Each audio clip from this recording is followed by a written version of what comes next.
एक छोटे से नगर में 4 ब्राह्मण विद्यार्थी रहते थे। वे एक दूसरे के बहुत अच्छे मित्र भी थे। उनमें से 3 पढ़ाई लिखाई में बहुत होशियार थे और बहुत चतुर माने जाते थे। चौथा विद्यार्थी पढ़ाई में बहुत तेज नहीं था, लेकिन उसे दुनियादारी की समझ काफी थी। एक दिन एक विद्यार्थी बोला, अगर हम लोग राजाओं के दरबारों में जाएं तो अपनी बुद्धि के बल पर बहुत नाम और दाम कमा सकते हैं। सारे विद्यार्थी तुरंत मान गए। वे यात्रा पर निकल पड़े।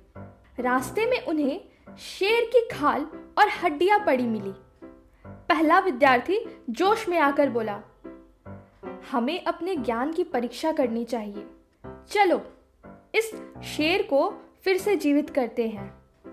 मैं इसके कंकाल को सही तरह से व्यवस्थित कर सकता हूं। मैं कंकाल में मांस और खून भर सकता हूं। दूसरे विद्यार्थी ने भी शेखी बघारी। मैं फिर इसके शरीर में जान डाल सकता हूं। यह फिर से जानवर बन जाएगा। तीसरा विद्यार्थी बोल पड़ा। चौथे विद्यार्थी ने कुछ नहीं कहा और तीनों की बातें सुनता रहा। इसके बाद उसने अपना सिर हिलाया और बोला, ठीक है, तुम लोगों को जो अच्छा लगे वैसा करो, लेकिन पहले मुझे किसी पेड़ पर चढ़ जाने दो। तुम लोग बहुत होशियार हो। मुझे तुम लोगों के ज्ञान और बुद्धि पर पूरा भरोसा है। तुम लोग शेर को अवश्य जीवित कर लोगे और जल्द ही यह मरा हुआ शेर जीवित होकर दहाड़ मारने लगेगा। हालांकि मुझे यह विश्वास नहीं है कि तुम लोग इस शेर का स्वभाव भी बदल पाओगे। शेर कभी घास नहीं खा सकता, जैसे मेमना कभी मांस नहीं खा सकता। उसके साथी उसकी बातें सुनकर हंस पड़े। तुम डरपोक हो। तुम्हें अपनी जान गंवाने का डर है। शर्म करो। तुम्हें हमारे ज्ञान पर भरोसा है, लेकिन तुम्हें यह नहीं पता कि हम लोग जिस जानवर को जीवित करेंगे वह पूरी तरह हमारे अनुसार ही कार्य करेगा।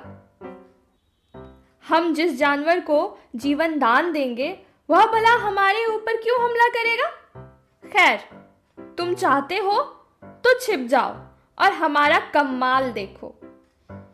चौथा विद्यार्थी दौड़कर एक पेड़ पर चढ़ गया। उसके सारे मित्र उसे देखकर फिर से हंस पड़े। जब तीसरे विद्यार्थी ने शेर के शरीर में जान डाली तो शेर दहाड़ मारकर उठ बैठा। उठते ही उसने तीनों विद्यार्थियों पर झपट्टा मारा और उन्हें मारकर खा गया। चौथे विद्यार्थी ने ईश्वर को धन्यवाद दिया कि उसने उसे दुनियादारी की इतनी समझ दी कि उसने ईश्वर को और उसके बनाए प्राणियों के काम में दखल नहीं दिया।